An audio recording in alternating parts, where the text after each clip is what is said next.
A single dad takes his daughter to watch fireworks from a grocery store parking lot, unaware the woman parked beside them is the billionaire behind the entire event. Before we dive in, hit that subscribe button and drop a comment. Where in the world are you watching from? The sun had just started to dip behind the low hills of Fairgrove, casting long, golden shadows across the quiet streets. Jack Bennett turned into the cracked lot of the old Ridgeway Hardware, closed for years now, but still their go-to spot every 4th of July. He eased his rusted pickup into the far corner where the pavement rose slightly, offering an unobstructed view of the town fairgrounds and the sky above. "Here we are, Rosie," he said, cutting the engine. In the passenger seat, Rosie, his 8-year-old daughter, practically bounced with excitement. She clutched a worn blanket in her lap and a small cooler packed with Capri Suns and peanut butter sandwiches she'd helped make that morning. "This is the perfect spot," she declared, already unbuckling. "It's always the perfect spot." Jack smiled.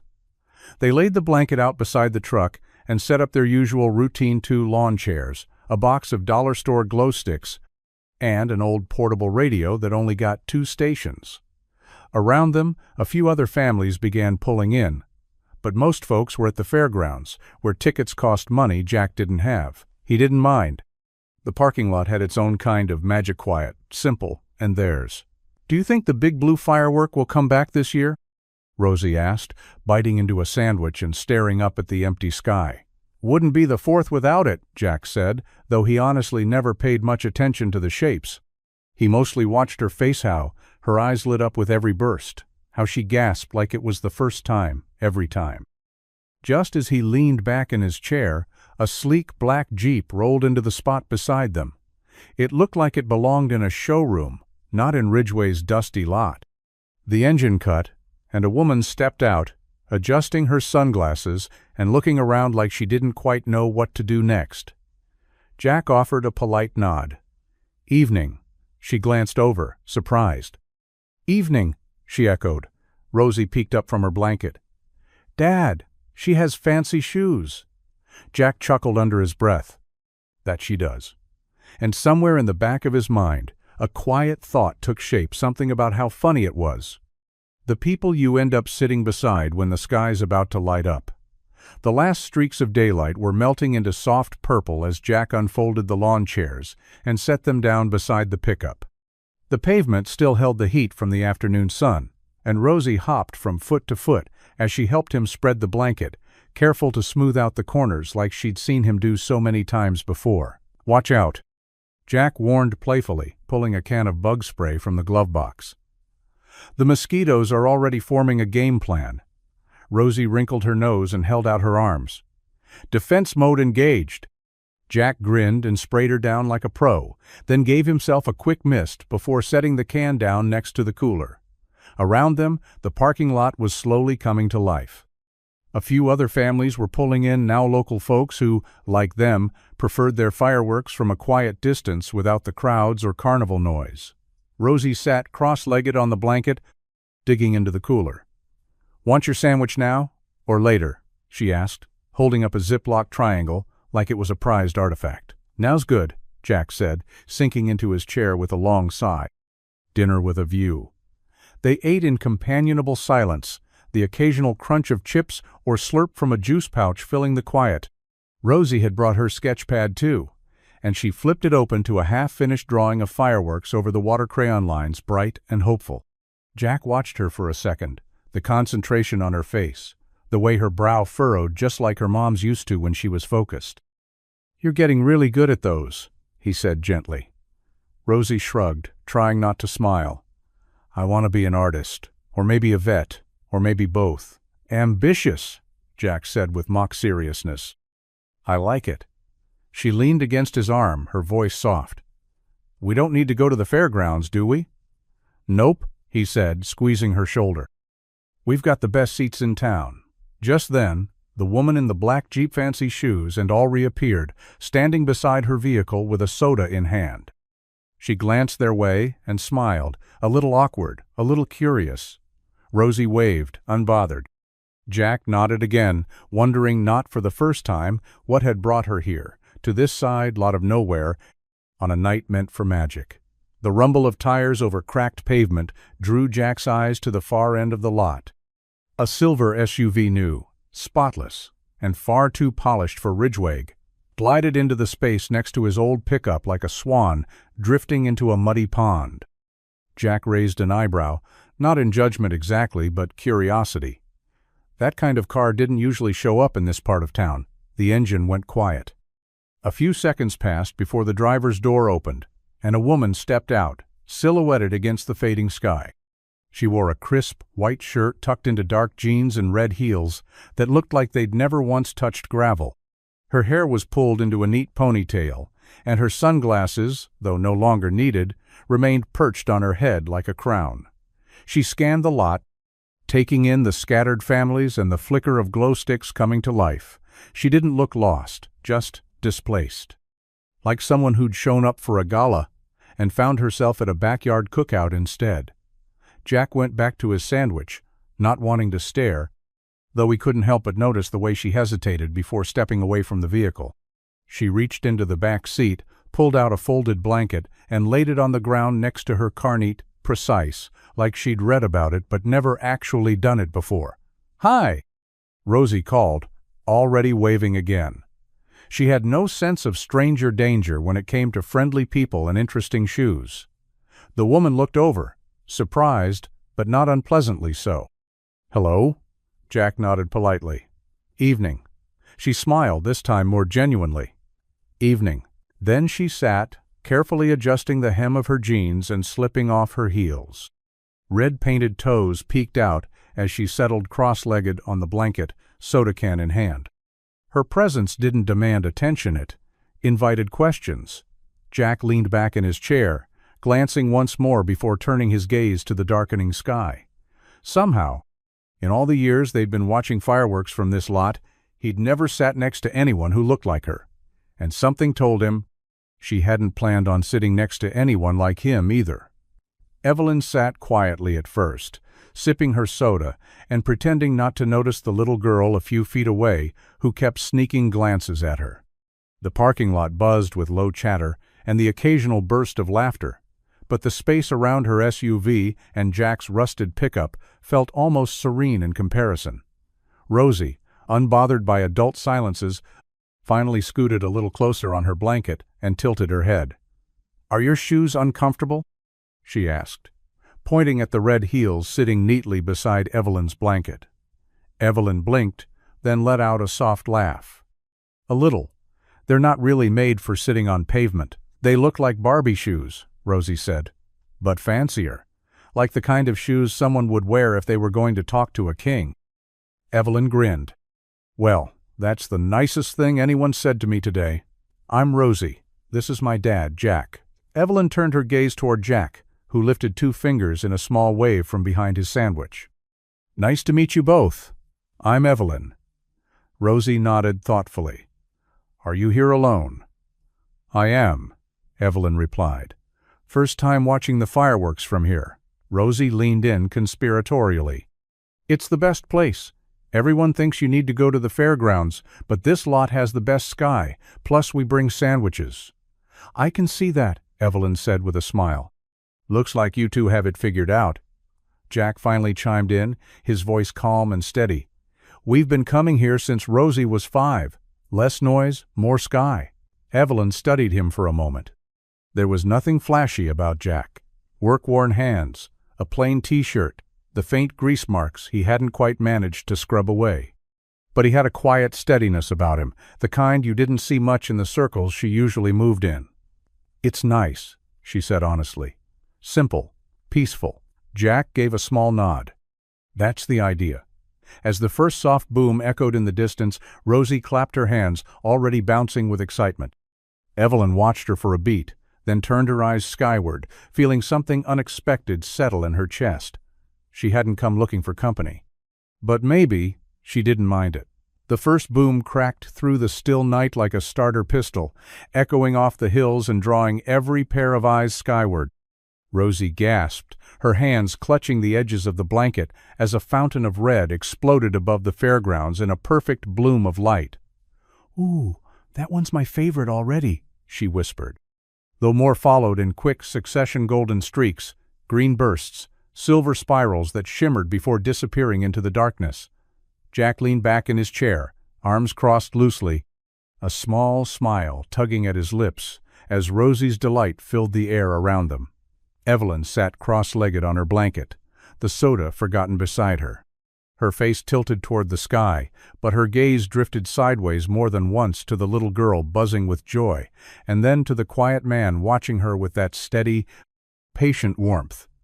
Another firework shot high and split into a cascade of blue sparks. Rosie clapped her hands.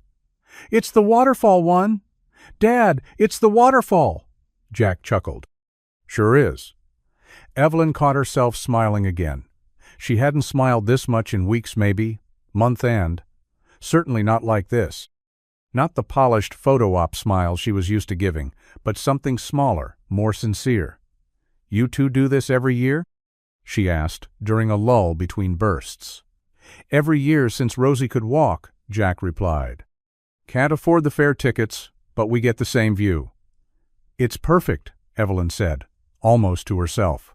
Jack glanced over, just as a burst of white light illuminated both their faces. Their eyes met briefly, not awkward, not forced, just curious. A kind of unspoken pause in the middle of all the noise and color. He looked away first, politely, but something lingered in the silence between them, a flicker of recognition. Maybe not of who they were, but of something else, something shared in that moment beneath the sky. Then the grand finale began, faster, louder, brighter. Rosie squealed and leaned forward, her entire body vibrating with wonder. Evelyn laughed, not at her but with her, and for a fleeting second let herself forget who she was expected to be. She wasn't Grace Whitmore, CEO and public figure. She was just Evelyn, a woman sitting in a parking lot watching fireworks with strangers who somehow didn't feel like strangers at all. As the final echoes of the grand finale faded into the night, the crowd across town let out a distant roar of applause. From their quiet perch in the parking lot, Jack and Rosie sat in satisfied silence, watching the last trails of smoke drift across the starlit sky. Rosie was already lying back on the blanket, her arms folded under her head, eyes still wide as if hoping for one last burst of light. Jack glanced at her with a soft smile, then leaned forward to toss their sandwich wrappers into the small trash bag he'd tied to the cooler handle. Beside them, Evelyn remained seated on her blanket, her heels still off, toes brushing the pavement like she might stay just a little longer than she meant to. "That really was something," Jack said, his voice low, as if not to break the calm that had settled in. "Best show they've done in a while." Evelyn glanced his way, her features soft in the dim light. "I'm glad you think so." He looked over. "You sound like you had a hand in it." There was a brief pause, and then she offered a small shrug. "I might have helped organize some things." "Like the music?" Rosie piped up sleepily, lifting her head. "Because it matched the fireworks really good." Evelyn smiled. "Yeah, like the music." Jack narrowed his eyes, slightly not suspicious, just curious. "So you're on the town committee or something?" "Something like that," Evelyn said lightly. "I run a foundation that sponsors the event. Nothing glamorous, just logistics, budget, a lot of phone calls." Jack raised an eyebrow. "Still sounds like a big deal." Evelyn waved it off. "It's mostly behind the scenes. I just like seeing people enjoy it, especially kids." She nodded toward Rosie, who was now pretending not to yawn. Jack watched her for a moment, noting how she avoided the spotlight even while clearly holding the switch that lit it. "Well," he said finally, "whoever you are and whatever you do, thanks. You made one little girl's night." Evelyn looked down at her hands, a faint smile on her lips. "That's all I wanted." And for the first time in a long while, she meant it. The night had settled into a warm, comfortable stillness. The buzz from the fairgrounds was fading, and most of the cars in the lot had already pulled away, taillights blinking as families packed up their chairs and headed home. Rosie had finally curled up on the blanket, her glow stick bracelet dim and her eyelids heavy, though she stubbornly insisted she wasn't tired. Jack stood and stretched, his back cracking softly as he reached into the cooler and pulled out a bottled water. He offered it to Evelyn without a word, the gesture casual but thoughtful. She accepted it with a grateful nod. "Thank you," she said, her voice quieter now, gentler. He smiled. "Long night, even if you're just watching." "Long but worth it," she replied, unscrewing the cap and taking a slow sip. Jack glanced down at Rosie, now fully curled under the blanket, her blonde hair tangled from the breeze. "She'll be out before we get to the main road," he said, half to himself. Evelyn looked at the girl for a long moment. "She's special." Jack nodded, his expression softening. "She keeps me going." There was a pause between them, not awkward, just a moment hanging in the night, like neither of them knew how to wrap it up. Evelyn rose to her feet and dusted off the seat of her jeans. She slipped her heels back on, balancing gracefully as she adjusted the strap of her purse. Back to the world she came from. "Well," she said, glancing at the truck, the blanket, the quiet calm around them. "Thanks for sharing the view." Jack chuckled. "Pretty sure it belongs to all of us." She smiled, a little lopsided, as if she wasn't used to smiling that way. He reached down to start folding the chairs, already turning back to the task at hand. "Safe drive, Evelyn." "You too, Jack," she said, pausing for one last look. And then she was gone, engine humming, tires whispering over the pavement as the SUV slipped out of the lot and into the dark. Jack didn't watch her leave. He didn't expect to see her again, but some part of him knew nights like that didn't come around by accident. The next morning arrived with the gentle hum of summer-bright skies, birdsong, and the scent of freshly mowed lawns drifting through the open windows of Jack's small house. He was in the kitchen, pouring cereal into 2 chipped bowls while Rosie padded in, still in her pajamas, hair sticking up on one side from sleep. "You were right, Dad," she said around a yawn. "The parking lot really is the best place to watch fireworks." Jack smiled as he passed her the milk. "Told you. Front row seat. No tickets required." After breakfast, they took their usual Saturday morning walk into town. Rosie liked to stop at the little bookstore window and wave to the owner, "Mr. Calloway," and Jack liked to pretend he wasn't checking the community board for job postings and side gigs. As they rounded the corner near the town square, Rosie stopped in her tracks and pointed to a large banner that fluttered above the stage where the town's live music had played the night before. "Look," she said. "That's her name." Jack squinted up at the banner. In big bold letters, it read, "Fireworks over Fairgrove. Sponsored by the Hart Foundation." Below that, in smaller print, "Evelyn Hart, Executive Director." Jack blinked. The pieces clicked into place with a quiet, unmistakable certainty. Not just a volunteer, not just helping with logistics. Evelyn Hart was the Hart Foundation. She didn't just organize the event, she owned it. He felt Rosie tug at his hand. "Is that the same Evelyn we met?" "Looks like it," Jack said slowly. Rosie tilted her head. "She didn't say she was the boss." "No," he murmured, "she didn't." They stood there for a moment, looking up at the banner, swaying gently in the morning breeze. Jack's mind flicked back to the night before, her quiet presence, her careful words, the way she sat cross-legged in the lot like she was trying to disappear. She hadn't wanted to be recognized. She hadn't wanted credit. "Do you think we'll see her again?" Rosie asked. Jack gave a small shrug. Hard to say. But deep down, he knew better. People like Evelyn Hart didn't cross your path by accident. Monday morning came early, as it always did, with the hum of an old window fan and the creak of tired floorboards under Jack's feet. The sun hadn't even cleared the trees yet, but the kitchen was already warm. He set a pot of coffee on the stove and leaned on the counter while the water heated, rubbing the back of his neck like that would somehow make the stiffness go away.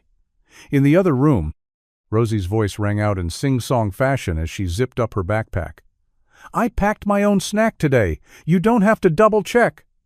Jack smiled to himself. "I'll believe that when I stop finding unpeeled oranges in the bottom of your bag." They shared a quick breakfast toast and scrambled egg sand. Then Jack dropped her off at the rec center, where the town's modest summer camp program was held. It wasn't much, but Rosie loved it. Tie-dye shirts, scavenger hunts, and crafts, held together by glitter and glue sticks. Jack watched her disappear through the doors, before pulling out of the lot, the dull squeak of his brakes, reminding him again that the truck needed work he couldn't afford. By 8:30, he was back at Fairgrove Auto, the same garage he'd worked at since high school. The place was quiet except for the buzz of fluorescent lights and the slow, rhythmic clink of metal from his boss in the back. "Morning," Jack called as he pulled on his coveralls. "Radiator leak in Bay 2, came the reply. "And the air compressor's still on its last leg." Jack nodded, rolling up his sleeves. "Aren't we all?" By noon, his hands were black with grease and sweat was sticking to his back. He paused, just long enough to check his phonino new messages. No missed calls. Definitely not from Evelyn Hart. The rest of the afternoon was spent wrestling with a transmission that didn't want to cooperate and mentally adding up the grocery list for the week. Rosie's sneakers were wearing thin. The dryer at home had started making a sound like it was coughing up bolts. The water bill was due Thursday. Same rhythm.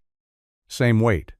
But every now and then, in the quieter moments, Jack's thoughts drifted uninvited to a silver SUV and a woman with red heels who sat in the dark beside him, watching fireworks like she had nowhere else to be. The next morning, the garage was still humming with the low rhythm of weekday repairs when Jack's phone buzzed in the pocket of his coveralls. He barely heard it over the drone of the air ratchet, but when it kept buzzing, he paused, wiped his hands on a rag, and checked the screen. Unknown number. He almost let it go to voicemail. He usually did, but something tugged at him. Maybe it was habit. Maybe it was instinct. Maybe it was the flicker of a thought he hadn't shaken since that night in the parking lot. "Hello? Mr. Bennett?" A crisp voice asked, polite but practiced. "Female, not Evelyn's. This is Allison Walsh. I'm calling on behalf of the Heart Foundation." Jack raised an eyebrow. "Okay. I hope I'm not catching you at a bad time." He glanced down at the open engine in front of him. "It's always a bad time, but go ahead." The woman chuckled faintly, more from professionalism than amusement. "Ms. Hart asked me to reach out. She'd like to extend an invitation to you and your daughter, Rosie, to attend a special private event this weekend." Jack straightened slightly. "Private event?" "Yes. A fireworks preview in Oak Ridge. It's a smaller venue, but it's part of the testing and design phase for next year's shows. Very limited attendance. All expenses covered, travel, meals, accommodations if needed." Jack blinked. "Why us?" There was a pause on the other end, just long enough to sound intentional. "Miss Hart enjoyed meeting you both," Allison said carefully. "She thought you might like to see more of what goes into the shows, and she appreciated your daughter's enthusiasm." Jack leaned against the workbench, skeptical but not dismissive. "She even know we live paycheck to paycheck?" "We're aware, which is why it's a gift. No strings, just an invitation. You're welcome to decline." He didn't answer right away. His thumb traced the scratched screen of his phone. "Rosie would love it." "I'll think about it," he said finally. "Of course. Just let us know by tomorrow." As the call ended and the shop noise returned to full volume, Jack stood still for a moment, surrounded by the clang of tools and the scent of motor oil, wondering what kind of person offers fireworks to people they barely know. And why, exactly, he was tempted to say yes. That night, Jack sat on the worn couch in his living room, the TV on but muted, flickering blue light dancing across the walls. Rosie was sprawled on the rug, surrounded by construction paper and markers, humming to herself as she tried to draw fireworks with extra sparkle. The invitation still weighed in his mind, heavy but not unpleasant. He'd told himself he'd forget about it, brush it off as some polite gesture from a woman used to smoothing over moments with charity, but it didn't feel like that. Not exactly. And that was the problem. "You think fireworks look better in the city?" Rosie asked suddenly. not looking up from her drawing. Jack raised an eyebrow. City? Oak Ridge. That lady from the other night, she's doing a show there, right? He blinked. How do you know that? Rosie shrugged. I heard you on the phone. You said fireworks and expenses covered, and then got that weird face you always make when you're pretending not to care. Jack smirked. I do not have a face. You totally have a face. He leaned back, rubbing a hand over his jaw. She wasn't wrong, and truth be told, he couldn't stop picturing Evelyn the way she smiled in the dark. How she sat barefoot in that fancy outfit, like she was trying to remember what it felt like to be ordinary. Jack grabbed his phone from the coffee table and stared at the missed call log for a long second. He tapped in the number and typed a short message. We're in. Rosie's excited. Let me know the details. Jack hit send before he could second-guess it. Rosie looked up, hopeful. We're really going? Jack nodded. Yeah. I figure we could use a change of scenery. Her face lit up, pure joy. Do you think she'll be there? Evelyn? Jack allowed himself the smallest of smiles. I think so. He didn't say the rest, that part of him hoped she would be. Not just for Rosie's sake, but for reasons he was only just starting to admit to himself. The drive to Oak Ridge was smoother than Jack expected. Rosie spent most of it with her face pressed to the window, narrating every cow, cloud, and car that passed like a tiny tour guide. Jack had borrowed his boss's cleanest loaner Karan, old but reliable sedan that didn't rattle every time he hit a bump. He even dug out a collared shirt, though he'd nearly talked himself out of wearing it 3 times before they left. When they pulled into the event site, Jack slowed to a crawl. This wasn't a fairground. It wasn't even a park. It was a private estate green hills, stretching out in every direction, dotted with sleek white tents and tastefully arranged lounge chairs. A stage had been set up at the edge of a small lake, surrounded by soft lighting and rows of catered food tables draped in linen. A valet offered to park the car.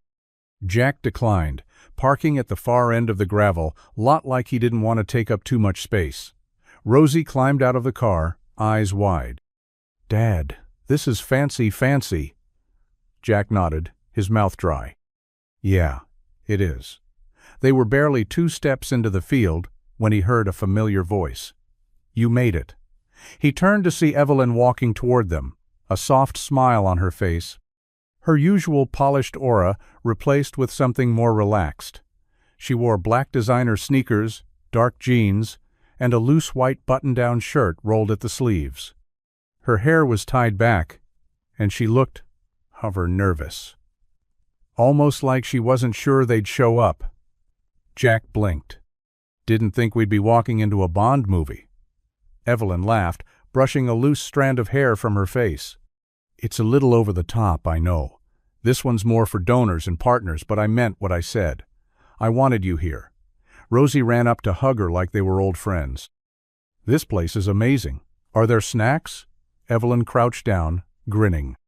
There's an entire table of them. You've got VIP access. Rosie dashed off with purpose. Jack stood a little stiffer, eyes still roaming the setup. This whole thing, it's yours? Evelyn gave a small shrug. In a way. But tonight, I just wanted it to feel like something you and Rosie could enjoy. Jack looked at her for a long second. You didn't have to go through all this. She smiled, quiet and genuine. I wanted to. The sun dipped behind the hills in a slow burn of orange and gold, casting a soft glow over the open field.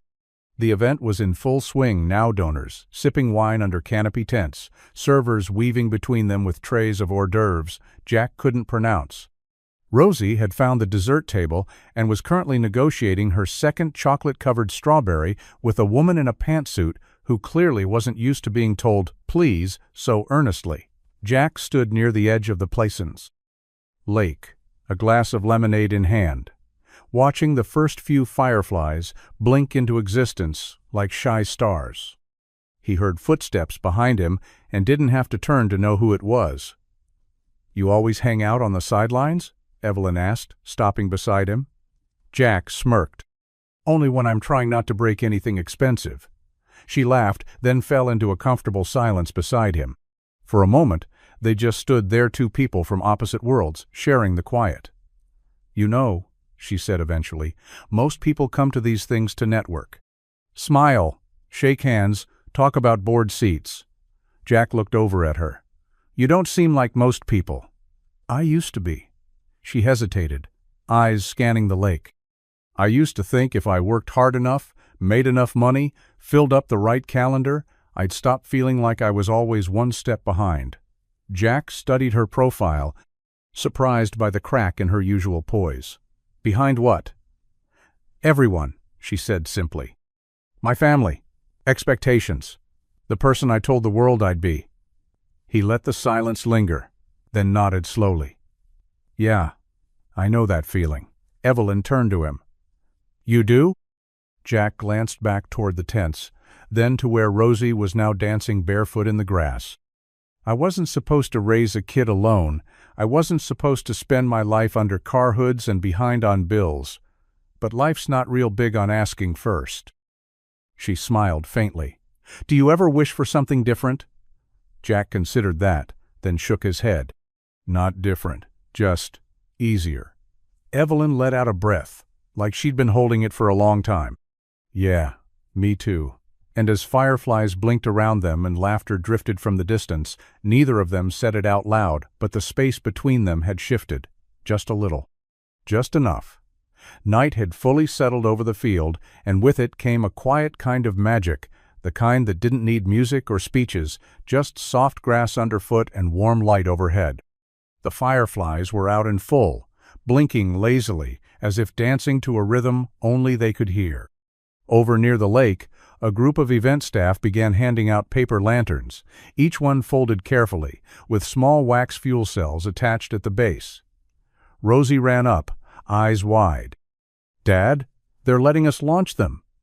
Jack chuckled, taking the lantern she offered, and inspecting it like it might explode. "You sure it's safe?"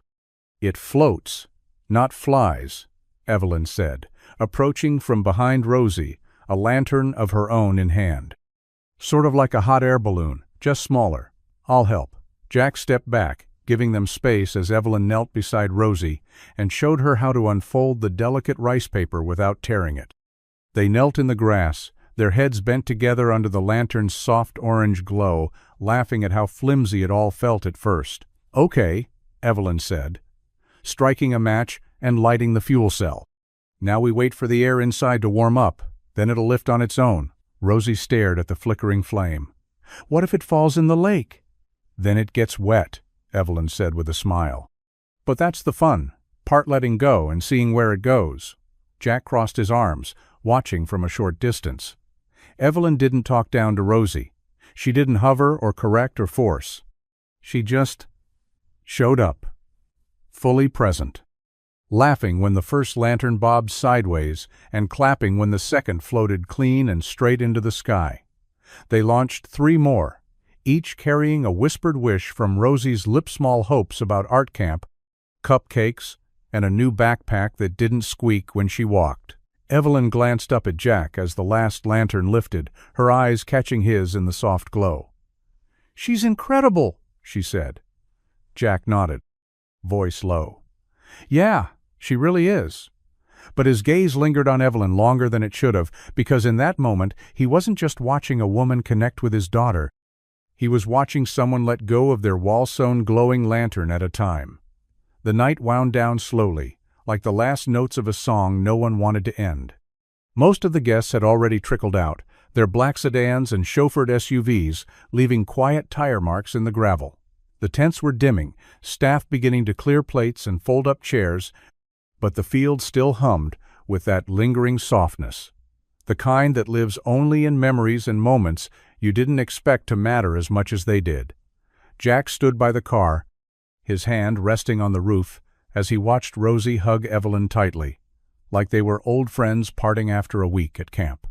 Evelyn crouched to meet her, brushing a stray curl behind Rosie's ear. "Thank you for the lanterns," Rosie whispered. "And for the strawberries. And for being nice." Evelyn smiled, a little unsteady. "Thank you for making tonight better." Rosie climbed into the back seat, yawning wide as the door shut behind her. The quiet that followed was deeper. Jack moved to the driver's side, keys in hand, but paused before opening the door. Evelyn stood a few feet away, arms folded loosely, looking like she wanted to say something but hadn't found the words. "So," Jack said, offering a faint smile, "back to your foundation meetings and boardrooms?" "And you, back to radiators and oil changes?" she replied, matching his tone. He nodded. "Probably a busted alternator tomorrow, or a squirrel nest in a fan belt. You never know." They both laughed, but the space between them didn't shrink. It just hovered. Familiar, yet not quite close. "This was good," she said finally. "I'm glad you came." Jack met her eyes. "Me too." He opened the door, then paused. "Do you do this a lot? Invite people to my events?" she asked. "No," he said more gently. "Connect like this." Evelyn hesitated, then shook her head. "No, not really." He nodded once, like that confirmed something he'd already suspected. "Well, good night, Evelyn. Good night, Jack."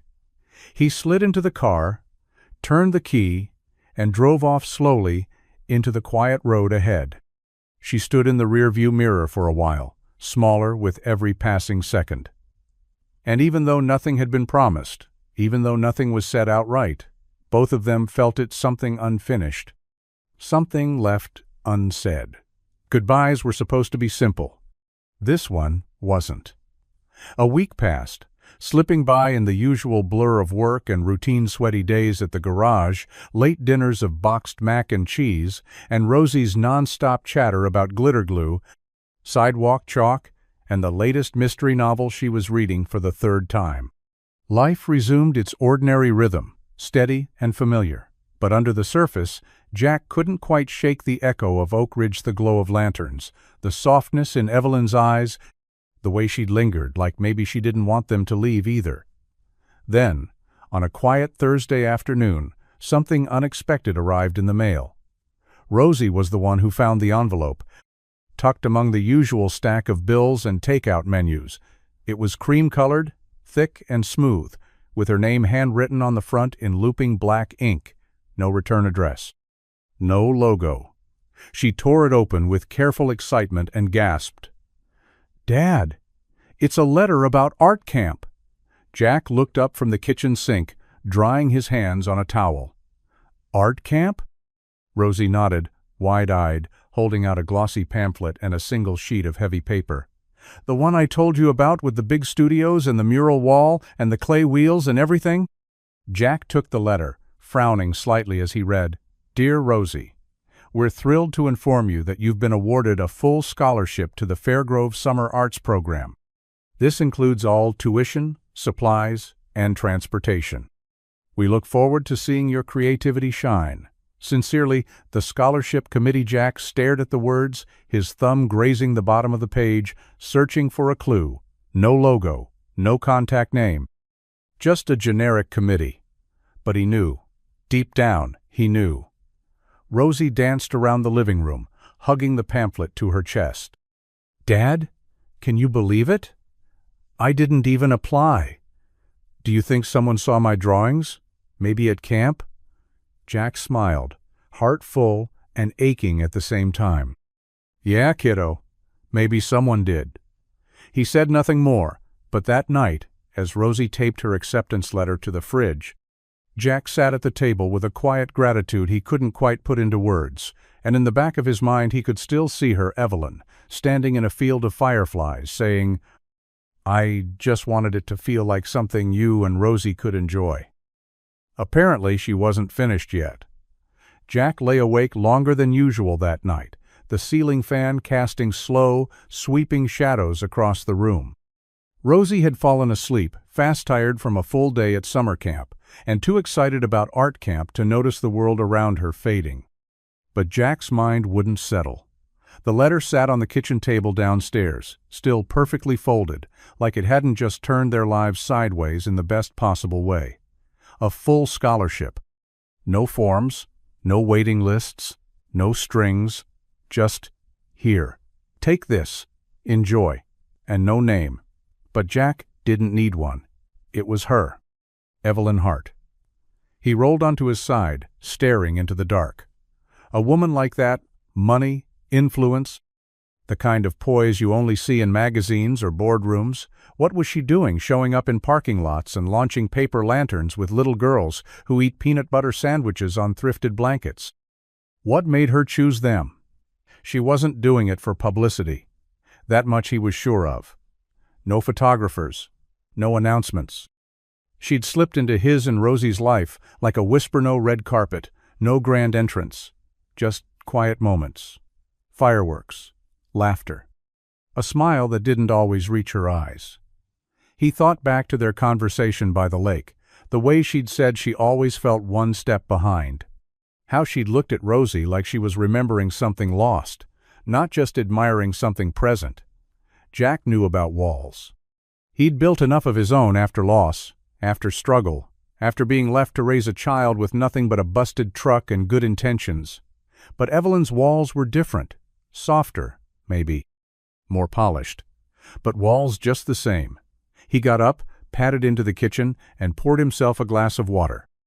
In the quiet hum of the fridge and the creak of floorboards, he tried to make sense of the question that had been sitting at the edge of his thoughts for days. Who is she when no one's watching? Not the CEO. Not the foundation director. Just Evelyn. The woman who watched fireworks from a parking lot, barefoot in red heels, smiling like it was the first time she'd exhaled in weeks.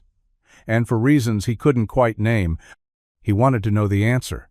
The photos surfaced 3 days later. Not on gossip blogs or tabloids. Evelyn had outgrown those distractions years ago, but tucked quietly into a regional business column, the kind investors and board members actually read. A puff piece about the Hart Foundation's commitment to community engagement, paired with a few candid snapshots from the Oak Ridge event.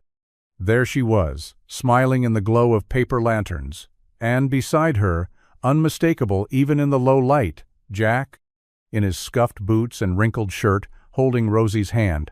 The article didn't say anything scandalous. It didn't have to. The images spoke volumes. By noon, Evelyn's inbox was flooded. Is that your date? Is this someone we should vet? Looks charmingly humble. But is he appropriate for our image? And beneath it all, the unspoken question pulsed. What are you doing with someone like him? She sat at her desk in the glass-walled corner office, phone face down, jaw clenched. The board hadn't scheduled a formal meeting, but the shift in tone was clear. They didn't say, "Don't see him." They didn't have to. They just reminded her, in the most polished terms possible, what she was supposed to be: strategic, aspirational, cleanly branded. And Jack Bennett didn't fit that mold. He wasn't the right dinner party plus one. He wasn't a donor. He wasn't media safe. He was kind. He was steady. He saw through her and somehow made her feel like being seen wasn't a threat, which made him dangerous. So Evelyn did what she'd learned to do. She pulled back. No texts. No calls. No follow-up after Rosie's scholarship letter. She told herself it was temporary, just until things quieted down. Just until the foundation's next quarterly push passed. But even as she stared at her planner, full of meetings and polished obligations, her eyes kept drifting to the empty space in the corner of her phone screen, where a new message should have been. The silence stretched longer than she expected. And though she was the one who created it, Evelyn couldn't shake the feeling that she was the one being left behind. Jack stared at his phone for the third time that afternoon, thumb hovering over the screen like maybe, this time, it would light up with her name. But it didn't. Just the same silent screen, the same unanswered message from 2 days ago. He'd kept it simple. Hey, just checking in. Hope you're good. Nothing too much, nothing too vulnerable. Just enough to leave the door open. It stayed unread.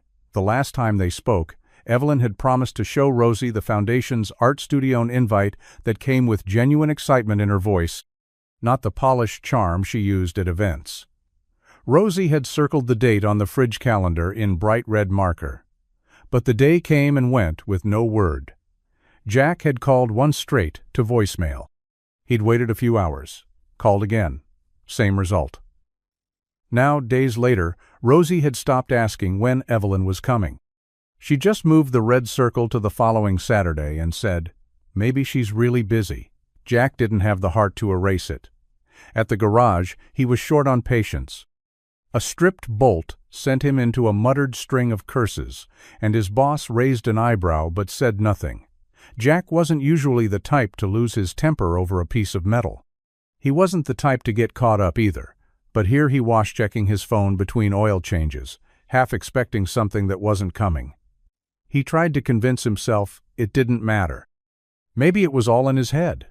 A few kind conversations, a shared night, and a little wishful thinking.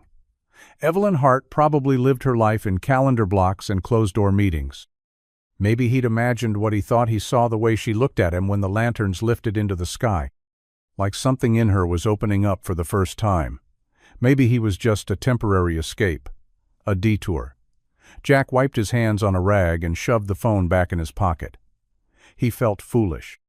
Not for hoping, but for believing, even for a moment, that someone like her would make space in a world like his. Evelyn stood at the head of the long, polished mahogany table, surrounded by sleek laptops, pristine portfolios, and the silent hum of judgment. The Hart Foundation's quarterly board meeting was halfway over, and she hadn't heard a single word about the scholarship initiative or the youth art expansion, just metrics, press impressions, and brand alignment.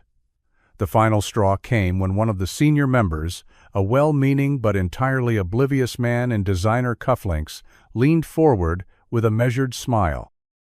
"I just advise caution, Evelyn. These personal appearances of yours, particularly that recent photo with the mechanic and his daughter, might dilute the narrative we've spent years cultivating." She looked at him, really looked, then slowly closed the leather folder in front of her. "Dilute the narrative," she repeated, her voice low but clear. There was a flicker of unease around the table. "I understand we have an image to uphold," she said. "But if that image requires me to pretend I'm someone I'm not, then we're telling the wrong story." Another board member spoke up gently. "Evelyn, no one's questioning your leadership." "I am," she interrupted, straightening. "I am questioning it." A hush settled over the room. She set both palms on the table. "I've spent years making sure this foundation looks perfect from the outside. Glossy events, carefully curated messaging, everything filtered, everything polished. But what's the point if the people we say we're helping never actually feel like they belong in our spaces?" Someone cleared their throat. Another tapped nervously on their tablet. "I met a man who lives in a world we pretend to care about," she continued. "He fixes cars. He raises a daughter on single paychecks and scraped-together mornings. And he didn't ask me for anything, not attention, not money, just a real conversation. And I've been hiding from it because I was scared you'd all think he wasn't enough." Her voice cracked slightly, but she didn't blink. "Well, I've decided he is. More than enough." No one spoke. Evelyn took a slow breath. "If the Hart Foundation can't make room for real connection, real lives, then I'm not sure I'm the right person to be leading it." Then she gathered her folder, nodded once, and walked out, heels silent, head high, and heart finally beating for something that felt real. The first comment came from the cashier at Benson's Market, as Jack was sliding a carton of milk and a box of cereal onto the conveyor. "So, you're famous now, huh?" she said, raising an eyebrow with a smirk. Jack blinked. "What?" She held up her phone, screen tilted just enough for him to see a blurry photo from the Oak Ridge Eventham, Evelyn, and Rosie, standing in the soft glow of paper lanterns. The headline below read, "Fireworks, Foundations, and a Small-Town Mystery Man." Jack didn't respond. He just paid for his groceries and walked out, but the words stuck to him like oil on skin. By the time he got back to the garage, it was worse. Marty, the tow truck driver, whistled low as Jack passed. "Hey, bossman, should we start calling you Mr. Hart now?" A few customers lingered near the bay longer than usual, eyes drifting to Jack, pretending not to stare. Someone snickered when he walked into the break room. Even his boss, Tom, gave him a long look over the top of his coffee. "You need to get ahead of this," Tom muttered, "before folks start thinking you're cashing in." "I'm not cashing anything," Jack said, jaw tight. "I went to an event. That's it." Tom gave a slow nod, like he didn't quite believe him but didn't want to push it. The worst came at pickup, when Rosie came bounding out of the rec center with her usual energy, until a group of older kids snickered behind their hands, and one called out, "Hey, Rosie, is your dad gonna marry that rich lady now?" She froze. Jack's stomach sank. He stepped forward fast, hand on her shoulder, and guided her to the car without a word. That night, she was quiet. Her drawings stayed in her backpack. She didn't mention Evelyn once.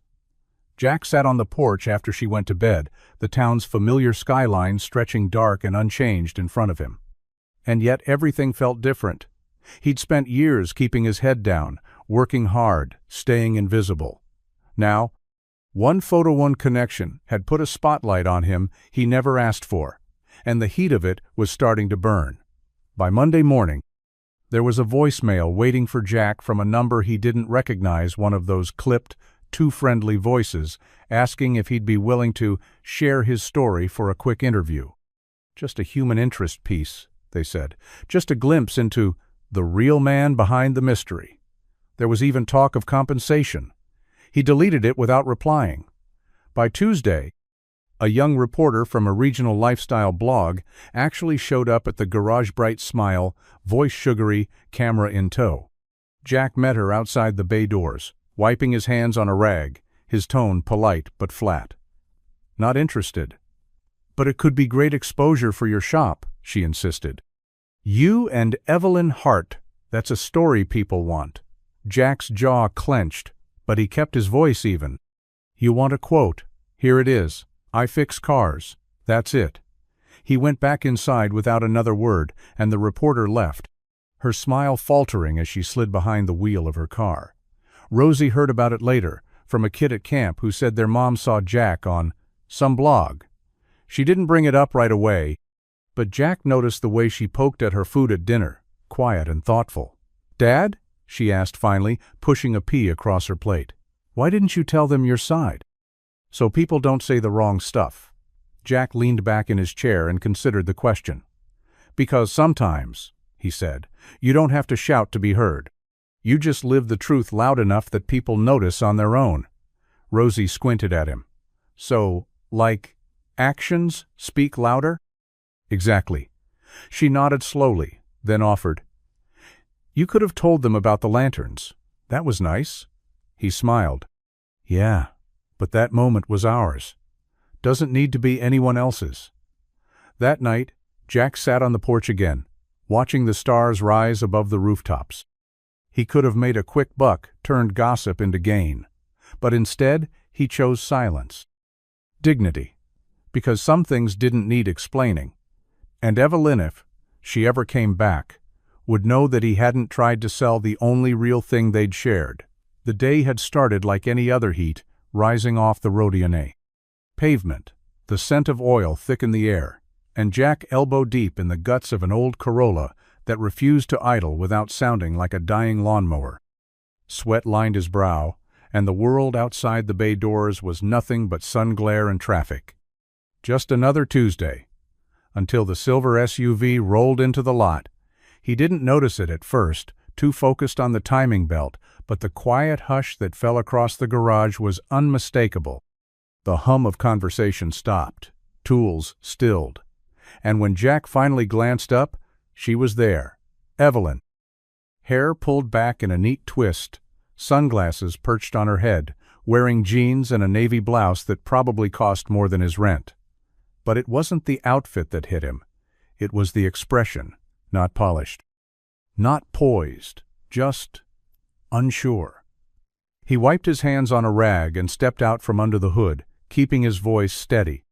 "Didn't expect to see you here." "I know," she said, her voice quieter than usual. "I didn't call because I wasn't sure you'd want me to." He didn't answer right away. The silence stretched, heavy with everything unsaid. "I'm sorry," she said finally. "For pulling away, for disappearing, for not explaining." Jack crossed his arms, waiting not cold, but cautious. "You don't owe me anything." "I think I do," she said. "You were real with me. I wasn't real back."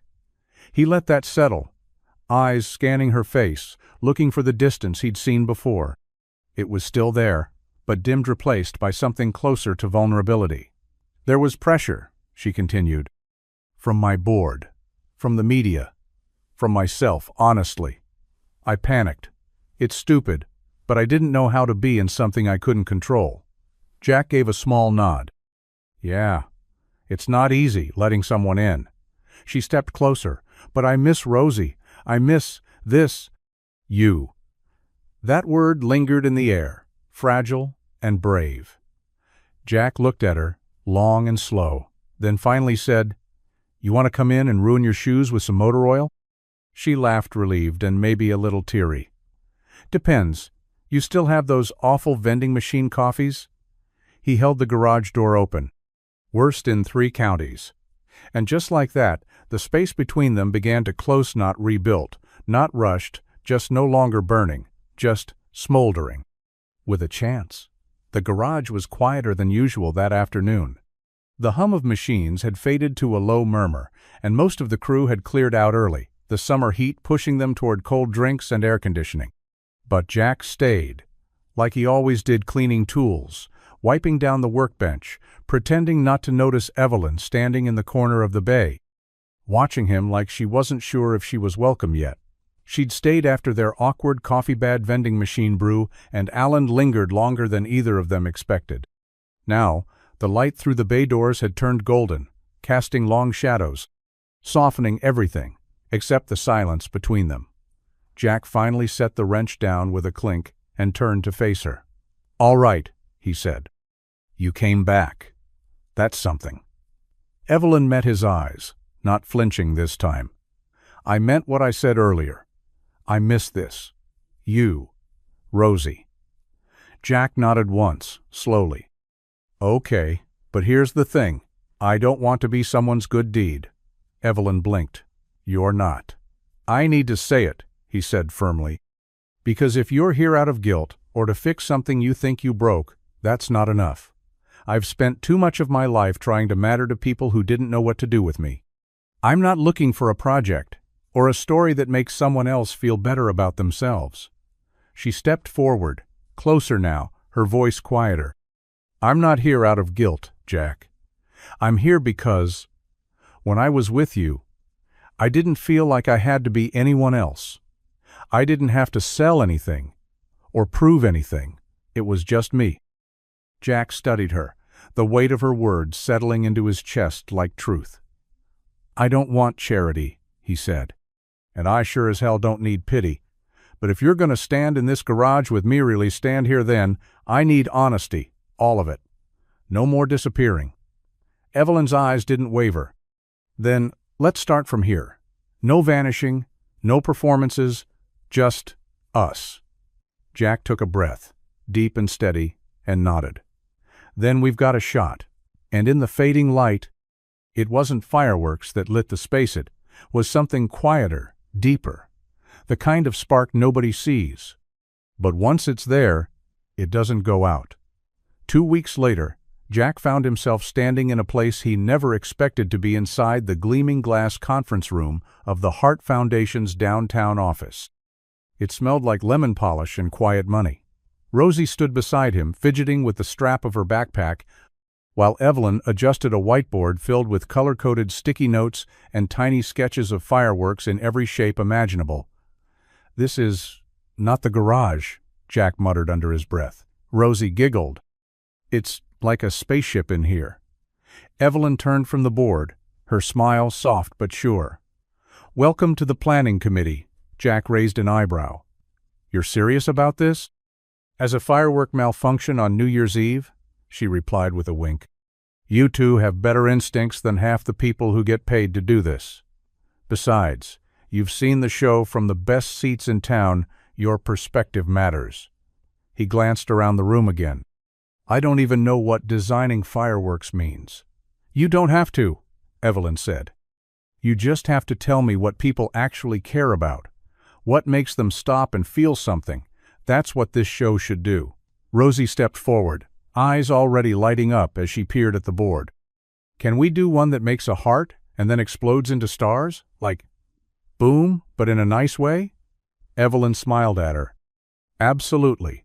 You're now head of the Emotional Impact Department. Jack watched them, a strange feeling growing in his chest, part disbelief, part pride. This wasn't charity. This wasn't a spotlight. This was inclusion. A seat at the table. An invitation to create. And maybe more importantly, it was a chance to do something with Evelyn. Not next to her. Not in her shadow. With her. So, Evelyn said, holding up a marker, should we start with color palettes or music cues? Jack folded his arms, smirking. I vote sandwiches first. Creative people need fuel. Evelyn laughed, the kind of laugh that didn't sound rehearsed. Deal. And as Rosie pulled out her sketch pad, and Evelyn started jotting down notes, Jack leaned back in his chair and let the moment settle. This wasn't a detour anymore. This was beginning to feel like a place they belonged. By the end of the second planning session, Jack was officially in deeper than he'd ever planned. He stood at the edge of the long table in the Heart Foundation's creative wing, watching Rosie buzz around with colored markers in one hand and a clipboard in the other, as if she'd been born to run fireworks logistics. Evelyn was laughing, really laughing as Rosie explained why the finale needed at least 2 sparkle spirals and 1 sky-filling heart. It was infectious, that energy, real. And Jack couldn't deny how good it felt to see his daughter shining like that, not just participating but belonging. Still, a part of him stood back, cautious. He'd lived too long with strings wrapped around good intentions. After the others left the room, Evelyn lingered by the table, organizing papers that didn't really need organizing. Jack walked over slowly, hands in his pockets. You've got her thinking she's co-director now, he said, a trace of a smile on his lips. She kind of is, Evelyn replied. And between you and me, she's got better instincts than most of the consultants I've paid. Jack chuckled, then let the silence settle for a moment. I need to say something, he said finally. Evelyn looked up, meeting his eyes. Okay, I'm in. I mean, if you're serious about us helping with this, with you, then yeah, I'm in. He shifted slightly, voice steady but firm. But it has to be real. Not a favor. Not some feel-good project that ends when the show does. Evelyn nodded slowly. I wouldn't ask if it wasn't real. No strings, he added. No games. If Rosie and I are walking into your world, I need to know it's not just a nice story you'll use at a donor dinner. Evelyn's expression softened. You're not a story, Jack. Neither of you are. He studied her for a long beat, then nodded. All right, then we're partners. She held out her hand, no fanfare, no hesitation. Partners. He shook it, firm and sure. Across the room, Rosie looked up from her sketch pad and gave them both a big grin. Does this mean we can start working on the launch music now? Jack glanced at Evelyn, then back at Rosie. Yeah, kid. I think it does. The parking lot behind Donnelly's diner wasn't much.